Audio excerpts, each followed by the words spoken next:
Jake, very good morning to you. Good morning. Good morning. Good to see you. Unlike Keir Starmer, I wish you a Rosh Hashanah, Happy New Year, without actually recognising the Palestinian state, if you don't mind. How are things in the community today?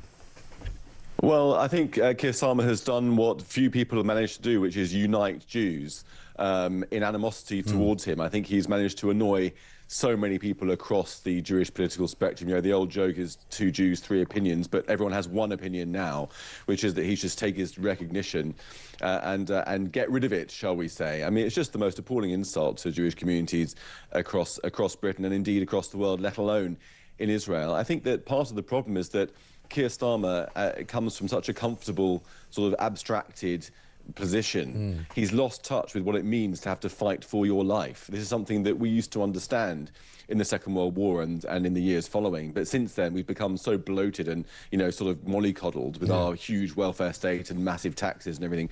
We've lost touch with what it means to have to actually fight a war that is not pleasant, that you didn't ask for, but that's absolutely necessary if you're going to protect your people and get your innocent hostages back. That's what Israel's trying to do. And Britain, I'm afraid, has made itself into an enemy of Israel. Siding with Hamas is another obstacle that Israel has to contend with if it is to win the war and get its people home. Well, I see this morning in the Telegraph, the Prime Minister is asking for the Palestinian Authority to end its pay-to-slay policy, where they hand out stipends to the families of martyrs killed for attacks on Israelis. You might have thought he may have put that down as a bit of a condition before he decided to recognise them. I think most people opening their paper, their jaw would hit the floor. You know, it's a marmalade dropper moment when you see that the very regime that Keir Starmer has recognised already as a state hasn't dropped its policy to pay public funds, reward money, to anybody convicted of terrorism against Jews. It has not stopped its policy of incitement in schools. Palestinian school textbooks are full of Jew hatred. It hasn't stopped that. Mahmoud Abbas, the leader of Palestine, has literally got a PhD in Holocaust revisionism. He said just before October the 7th openly in a speech that was reported by the BBC that Hitler only killed the Jews because the Jews were engaged in usury and money problems, not because of their Jewishness. He is serving his 21st year of what was supposed to be a 4-year term, and Hamas is actually supposed to be the bad guys, and he's supposed to be the moderate one. It just defies belief that Keir Starmer would recognise a state of that sort, placing no conditions in advance, just saying, look, here's your state, now please would you mind stopping the incitement? No, all right, well, as you were. Or maybe let the hostages go. Have a look at this. This is the ambassador of Palestine to the UK, Hussam Zomlot, meeting Anas Sarwar yesterday, who's the leader of Scottish Labour.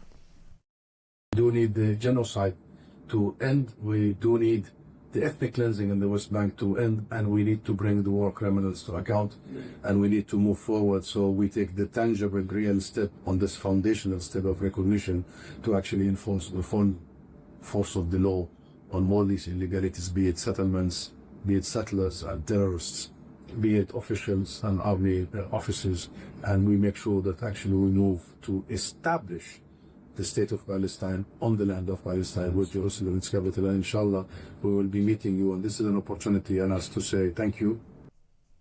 So he's now communicating to the Labour government of Scotland that they want Jerusalem as the capital of Palestine. Yeah, I've got to say it's quite creepy to watch people who have failed to condemn terror, people from a regime that pays reward money to terrorists. You know, that Hassan Zomlot himself, what was reported yesterday, failed to condemn the shooting of Jews just a couple of years ago. It's quite creepy to see them using the language of human rights, the language of international law, to further their goals, and for our gullible, naive, pathetic Prime Minister and his officials to embrace them and to give them the ability to further their goals step by step.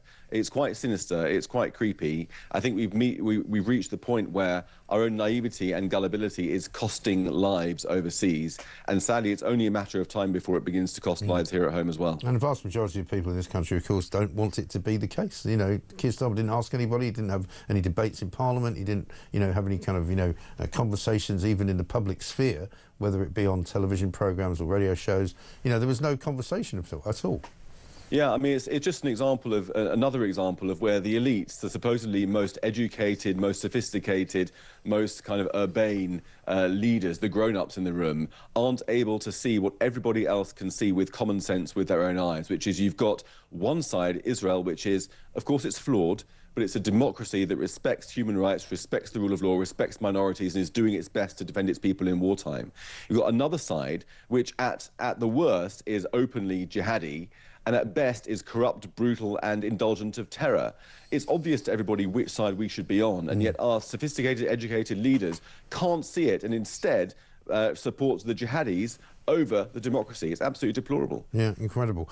Jake, good to see you. Thank you very much.